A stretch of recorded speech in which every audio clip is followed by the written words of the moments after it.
यही वो सीक्रेट है जो एक टॉपर को हर साल टॉपर बनाता है। वीडियो को सेव कर लो, काम की है।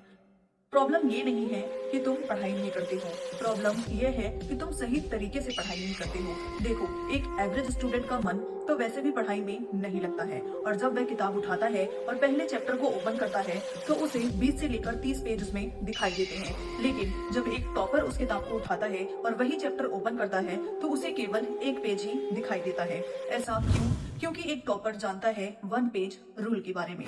ध्यान से सुनो, अगर ज्यादा पेजेस होंगे तो तुम्हें पढ़ने में मन वैसे ही नहीं लगेगा। इसीलिए एक चैप्टर में जितने भी पेजेस हैं उन सबको तुम्हें 1 पेज में लिखना है। लेकिन 30 पेज के चैप्टर को तुम 1 पेज में कैसे लिखोगे, वो भी सुन लो। सबसे पहले तो तुम्हें उस चैप्टर को अच्छे से पढ़ना है, उसके बाद 1 पेज उठाना है और जो भी तुम्हें याद है वह सब तुम्हें उसमें लिखना है। लेकिन उसको लिखने का भी अलग स्ट्रक्चर होता है। सबसे पहले तुम लिखोगे उस चैप्टर का कोर आइडिया क्या था, उसके बाद तुम लिखोगे चैप्टर की हेडिंग क्या थी, उसके बाद तुम लिखोगे उस चैप्टर के लॉ या फिर फॉर्मूले को। उसके बाद अगर उस चैप्टर में कोई इंपॉर्टेंट डायग्राम है तो तुम उसे भी बनाओगे। And here is the bonus tip, अगर कोई डायग्राम नहीं भी है तो भी तुम डायग्राम बनाओगे, क्योंकि हमारे ब्रेन को विजुअल चीजें ज्यादा देर तक याद रहती है। हो सकता है उस चैप्टर में कुछ ऐसे इंपॉर्टेंट पॉइंट हो जो तुम डायग्राम के थ्रू बना सकते हो, क्योंकि डायग्राम की चीजें हमें ज्यादा देर तक याद रहती है। और ये मुझे बताने की जरूरत नहीं है कि जिस भी स्टूडेंट ने अगर ये 1 पेज रूल को फॉलो कर लिया